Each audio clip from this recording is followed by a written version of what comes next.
Inamin ni hugpong ng pagbabago campaign manager Sara Duterte na hindi nila kayang ipanalo ang lahat ng kanilang pambato sa pagkasenador sa ilang bahagi ng bansa.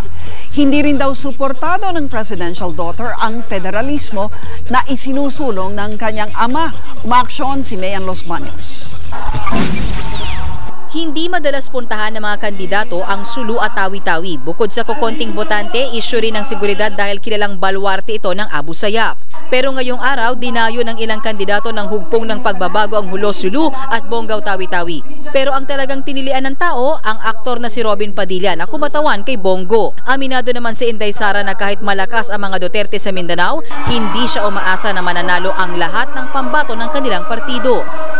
Very impossible ng makakuha ng 12-0 considering na meron ding mga candidates na malakas at popular sa mga tao na hindi kasali sa grupo ng HNP at ng mga allies natin. Hayagan namang sinabi ni Inday Sara na tutol siya sa federalismo na isinusulong ng kanyang ama. Ako lagi ko sinasabi na I am not for federalism, but I say desisyon yan ng Kongreso and decision yan ng president natin. So, kung ano yung kagustuhan ng majority, isasubmit naman yan in a plebiscite. Kung ano yung kagustuhan ng majority, dapat sumunod tayong lahat. Ang ilang kandidato naman ng oposisyon gaya ni Gary Alejano nag-ikot sa ilang palengke sa Quezon City. Sa palengke naman ng Argao, Cebu, nanuyo si Mar Rojas, habang si Samira Gutok sa Kawayan City, Isabela nangampanya.